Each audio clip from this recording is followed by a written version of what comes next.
আজকে আমি কি করলাম সারাদিন এবং কি আমার মা রান্না করলো আজকে তোমাদের সাথে আমি এটাই শেয়ার করব। প্রথমেই শুরু করি এই বন্যার পানি দিয়ে। আসলে আমাদের এই এলাকায় এত পরিমাণ বৃষ্টি হয়েছে যার কারণে পানি অনেক হয়ে গেছে এবং বন্যা হয়ে গিয়েছে। তো আমাদের এই পানিতে বন্যাতে একটা সাপ এসেছিল, আমি ভিডিও করতে পারিনি। তো আমার মা এখন তেলের মধ্যে পেঁয়াজ দিয়ে দিল, দেওয়ার পরে নাড়াচাড়া করার পরে আদা বাটা রসুন বাটা এরকম দিয়ে দিল মশলাপাতি। তারপরে আমার মা পানি দেওয়ার পর আর একটু নাড়াচাড়া দিয়ে দিল। আমার তো খুব বেশ ভালোই লাগতেছিল মার এই রান্নাগুলো দেখতে। তারপরে মা ভালোভাবে নাড়াচাড়া করার পরে এখন দিবে হলুদ গুঁড়া, মরিচের গুঁড়া, কাঁচা মরিচ দেওয়ার পর আবারও নাড়াচাড়া দিবে। আমার তো রান্না শেখা অনেক শখ, কিন্তু যখন রান্না শিখে যাবো তোমার কিন্তু রান্না করতে একদমই মন চাবে না। এর জন্য এখন যেরকম আছি তেরকমই ঠিক আছে। তারপরে মা একটু পানি দেওয়ার পরে নাড়াচাড়া করার পর দিয়ে ঢাকনা দিয়ে দিল। এখন আমি তোমার সাথে দেখাবো আমাদের এই ছাদটা। দেখো আমার বোন এখানে কি করতেছে, দেখেন বাজার বাজার নিয়ে বসছে। তো দেখেন এখানে আছে কি অনেক বন্যার কারণে এখানে সাপ আসছিল, কিন্তু আমি ভিডিও করতে পাইনি, এদিকে কারেন্ট ছিল না।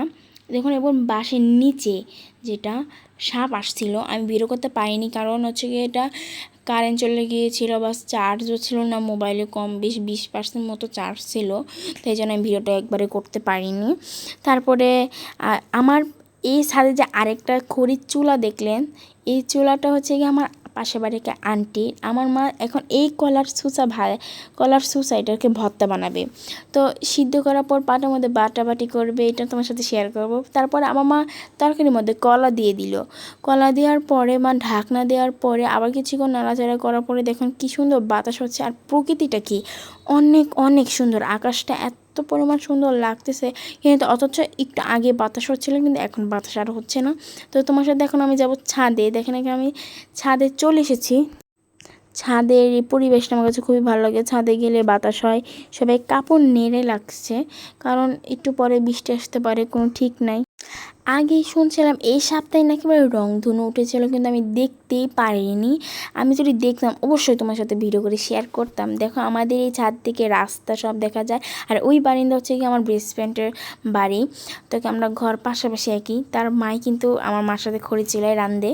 তো দেখেন নিচ থেকে কত উঠান দেখা যাচ্ছে, এখান থেকে যদি কেউ লাফ দিয়ে আদৌ কি বাঁচবে। আমার মা ডাকতেছিল যে নিচে আসো, এখন আমি পানি দিব। তারপর আমি নিচে আসার পর ভিডিও করলাম। আমার পানি দেওয়ার পরে কষানো ভালোভাবে কষানোর পরে পানি দেওয়ার পরে ইলিশ মাছগুলো দিয়ে দিল। দেওয়ার পর আবার ঢাকনাও দিয়ে দিল।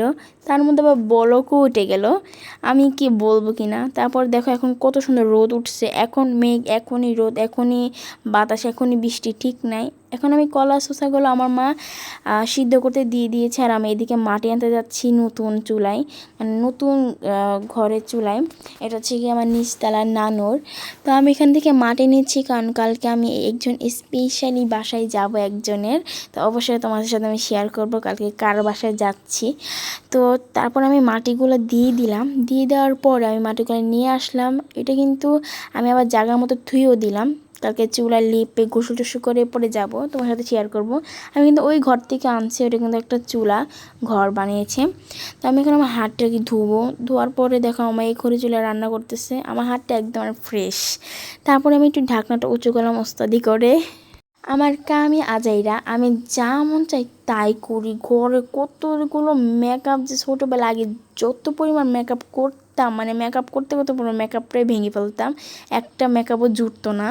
তা আমার মা এখানে কলা শসা সিদ্ধ হওয়ার পরে বেটে নেওয়ার সিদ্ধান্ত নিয়ে নিল। তা আমি এখানে চলে আসলাম ভিডিও করতে। তো কালকে ব্লকের জন্য